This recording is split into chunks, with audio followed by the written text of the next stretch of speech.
Penyebab mimisan yang paling umum adalah kondisi udara yang kering dan kebiasaan mengorek hidung. Kedua hal ini dapat menyebabkan pembuluh darah halus di dalam hidung pecah sehingga terjadi perdarahan. Selain kedua penyebab di atas, ada beberapa faktor yang dapat meningkatkan risiko terjadinya mimisan, yaitu yang pertama alergi, yang kedua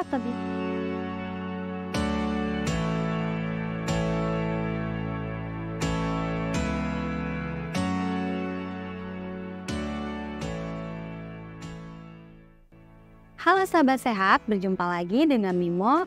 Di video kali ini Mimo akan bacakan salah satu pertanyaan dari sahabat sehat. Oke, langsung Mimo bacakan aja ya pertanyaannya. Kak, saya mengalami mimisan secara tiba-tiba tanpa ada gejala apapun. Apakah itu berbahaya bagi saya? Baik, sebelumnya Mimo mau ucapin terima kasih ya untuk pertanyaannya. Jadi, mengalami mimisan secara tiba-tiba tentunya dapat membuat sebagian orang merasa khawatir terhadap kondisi kesehatannya.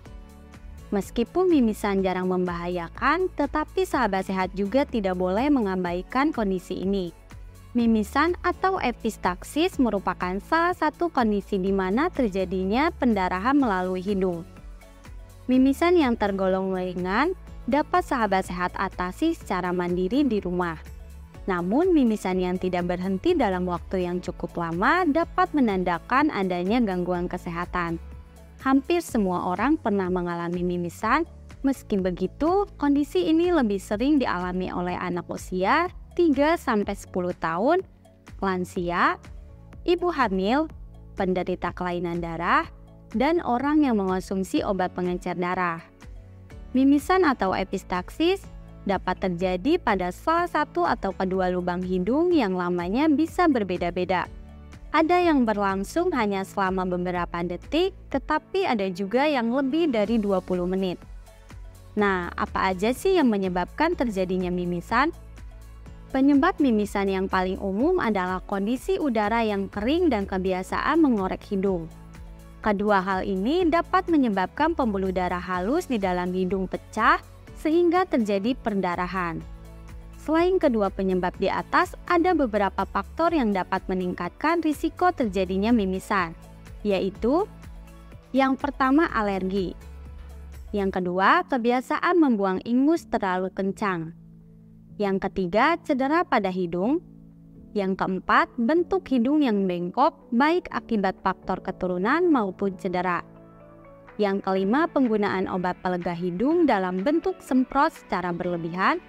Dan yang keenam, infeksi yang menyebabkan hidung tersumbat, misalnya flu dan sinusitis kronis. Jika sahabat sehat ataupun terjadi pada anak-anak yang mengalami mimisan, hal pertama yang perlu dilakukan adalah mencoba untuk tenang dan tidak panik. Setelah tenang, lakukan langkah-langkah penanganan awal mimisan, yaitu yang pertama, duduk tegak dan jangan berbaring agar tekanan pada pembuluh darah dalam hidung dapat berkurang sehingga pendarahan bisa segera berhenti. Yang kedua, condongkan tubuh ke depan agar darah yang keluar dari hidung tidak masuk ke tenggorokan, karena darah yang tertelan dapat memicu muntah. Yang ketiga, pencet hidung selama 10-15 menit dan bernapaslah melalui mulut. Yang keempat, kompres pangkal hidung dengan kompres dingin untuk memperlambat perdarahan. Dan yang kelima, setelah mimisan berhenti, usahakan untuk tidak membuang ingus, mengorek bagian dalam hidung, membungkuk, atau melakukan aktivitas berat setidaknya selama 24 jam. Selain itu, hindari rokok dan konsumsi minuman alkohol. Tindakan ini dilakukan untuk mencegah terjadinya iritasi hidung atau risiko pendarahan berulang.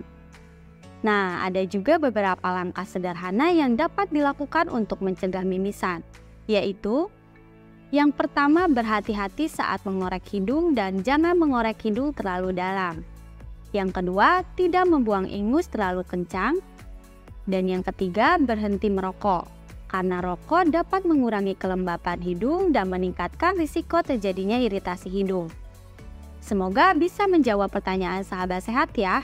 Sekian dari Mimo, jika menurut sahabat sehat video ini bermanfaat, jangan lupa like, komen, share, dan subscribe channel ini ya. Sampai jumpa lagi di video selanjutnya. Mau sehat, solusi hidup sehat.